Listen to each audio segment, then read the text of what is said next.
Let's go to the complete and narrated chapter of One Piece 1099, Solo-Ding. Where we talk about it. Don't forget to leave your like, subscribe to the channel and activate the bell, so you don't miss any new video, and without further ado, let's go to the content of this video. Page 1, Cover Page. Cover, Page Request. Oden's hair is being arranged by 3 Tanukis. Page 2-3 King Bikari mentions that in a kingdom far away in the east, most likely referring to Goa Kingdom in East Blue, this policy he is doing by burning the trash part of the kingdom was a success. A country without trash was highly praised by the Celestial Dragons. Bikari says that having an evil heart is necessary for attaining great happiness, welfare. The citizens are protesting.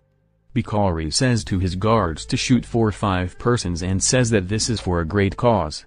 The soldiers open fires but Kuma arrives. His face is filled with rage. Page 4-5 In Marriage-wise, Saturn hears the news that there's a new king in Sorbut Kingdom and asked who it is. By the vote of the citizens, Kuma became the king who lived in an old church. The elderly are still going to Kuma for their pain treatment and lightly teases him about being king. Kuma says that they should stop teasing him because the one who really runs the country is Bulldog.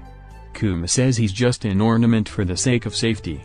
The citizens say that King Bulldog was the past king before Bikari. Although those times were hard, they say that their hearts were full. Page 6 A young girl is running and shouting Big Hall. Big Hall. The elders are wondering who she was. They say she's cute and looks like Ginny. Kuma and the others are surprised. Bonnie says, what's the matter? When I become 10 years old, I will say aloud to sea with my father and see the horizon. Kuma and the others say father? Bonnie looked at the mirror and was surprised to see her appearance. Jajio comments that her change in appearance must be the cause of a devil fruit. Ginny and Kuma collapse from shock. Page 7 And Elder is reading a DF encyclopedia and comments this must be the Tashi no Mi, AGH fruit. He wonders where Bonnie got it. Bonnie is straining to age herself up. Kuma is worried and crying, because she's trying to age herself to 10 years old. King Bulldog visits Kuma's church. Jajio is surprised to see Bonnie aged herself up to an old woman, but in reality, she is Queen Kani, the former crown queen of the kingdom. The disguise Bonnie used in Marriage-wise, which is King Bulldog's mother.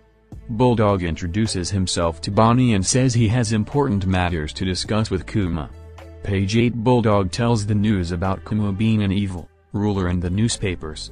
There's information that King Bikari will return to Sorbut Kingdom and that he has the backing of the world government. The citizens are worried. Kuma assures that he won't let King Bikari set foot on Sorbut Kingdom. He will fight them again, but after that, he will be treated as a criminal and cannot stay in the kingdom. He then asks Bulldog to continue being king. Page 9 Kuma plans to left Bonnie in their care. Bonnie successfully mimics Queen Kani's age appearance. Kuma picks up Kandi mistaking her as Bonnie and tells her that he will go somewhere and come back. Bulldog says that the one he's holding is her mother. LOL Kuma confronts King Bikari and his marine escorts. Bikari calls Kuma a tyrant. Kuma sinks all the ships. Page 10 Kuma, who sets out to the sea, was treated as a pirate and was issued a wanted poster and a bounty. Back in Sorbut Kingdom, Bonnie says he misses her father. She told Kani that she will become a pirate too when she turns into an adult. Kani says she should not. Kuma visits Torino Kingdom, the island where Chopper spent the 2-year time skip, and asks the citizens if they know anything about the sapphire scale sickness. Page 11 We see Kuma visit Squirigana Island, the island where Mihawk lived and where Zoro spent the 2-year time skip. Abdullah and Jeed tried to hunt Kuma but they were defeated. LOL. We see Kuma visits Baltimore, Vegapunk's home island and where Frankie spent the 2-year TS. He passed through to Tequila Wolf, Long Bridge Construction, where Robin was sent to 2 years ago. He also visits Weatheria and asks Herdis, the Sky Island where Nami was sent in the 2-year TS. He also visits the Boyne Archipelago, where Usopp spent the 2-year TS, and asks Heracles. Kuma remembers how Bonnie's life will be lost when she turns 10 and starts to cry. Kuma visits Dragon's ship. He was greeted by Morley, Bello, Betty and Gambo. Page 12. Kuma and Dragon talk. Dragon says that Eva and Inazuma were imprisoned.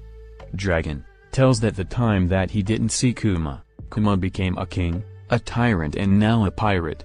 Kuma tells him that people change. Betty asks Kuma if she can get the post of East Army Commander. Kuma says why she is asking him. Betty says that Dragon said that until Kuma's permission is granted, the East Army Commander title will rest with Ginny. Kuma comments that a woman with a bad mouth will lead the East Army? Fine with me. Dragons say that Sabo and Koala and the young patriots are maturing in strength and wanted to show it to Kuma. Kuma tells Dragon that he traveled the world. He thought about asking Dragon every time on his travels. Kuma says that he wants to return to the Ra. Dragon says that he was about to tell Kuma news regarding Bonnie's possible treatment. He told Kuma about Vegapunk and how he can visit him now that he has moved location, due to the incident mentioned, most likely the explosion at Punk Hazard. Normally, Vegapunk is impossible to visit, but right now, given the circumstances, Kuma has a window. Page 13. Kuma thanked Dragon. Kuma is thinking it's hopeless, but he will go meet Vegapunk. Dragon says go with the course of the winds of fate, my friend. Kuma comes home and finds Bonnie, who has beaten up a bad guy, and praises her. Both of them went to the Marine Scientific Group Laboratory No. 8, which will later become Egghead Island in the future. Kuma says to Bonnie that there's a doctor who will check on her disease. Page 14. Vegapunk is shocked to see Kuma. He says a human like this exists. Kuma said I was thinking the same thing right now, most likely referring to Vegapunk's appearance his big head lol. Bonnie says wow, look at that head. Gross. Vegapunk is impressed with Kuma's physique.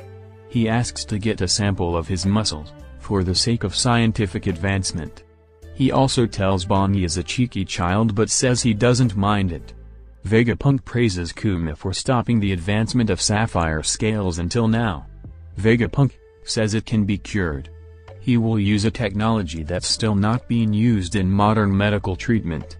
Page 15. Vegapunk says, to be precise, he will create new stem cells and transplant it.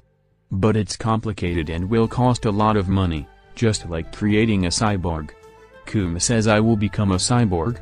Vegapunk says this conversation is going nowhere. Vegapunk sees Kuma's blood analysis result, and is shocked and asks if he is a buccaneer. He also asks why he is involving himself with a man from the WG. Kuma answered that he trusts Dragon. Kuma asks what is the difference of his blood to a normal human's.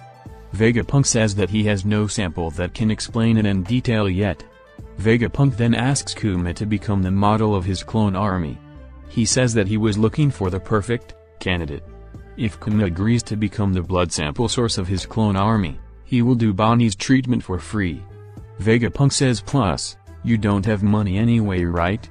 This is Shaka, Lilith and York personalities showing all at once. Page 16. Bonnie is shown in the background talking with Sentomaru and she is sitting on his axe. LOL. Kuma says he will do anything. Kuma asks what will his clones do? Will they become marine soldiers? Vegapunk describes that these clones will be able to shoot laser beams, defeat pirates and will become a formidable force of science. Their sturdy bodies will protect anyone from bullets and will become the hero of the citizens. Vegapunk rants about the future. Kuma says to Vegapunk that Dragon said that you're a strange man who is honest with his desires but can be trusted. Vegapunk said Dragon said that? How very cheeky of him. Kuma said if these clones that look like me will save someone else's life, then me being born in this world would have meaning. Vegapunk says Dragon would kill me if he learns about these terms, conditions you agreed to. Kuma said no, I have nothing but gratitude to the both of you. Page 17, last page. Kuma: frankly, if it's to save Bonnie, I don't care even if you're the devil himself. Please cure Bonnie.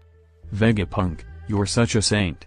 Saturn is seen wiretapping and hears all the convo between Kuma and Vegapunk. Saturn says that these clones are meant to be weapons. A weapon that can kill masses of people, He says Vegapunk doesn't see the true value of this opportunity. Saturn says he has an idea for this. Back to Vegapunk and Kuma's convo. Kuma, a saint? I'm just a timid pacifista. The kanji reads as Hwashujusa meaning pacifist, but the reading is pacifista. Vegapunk, Prepep. I like that. That's what we will call the soldiers of the future. End note, just wishing for peace. Chapter 1.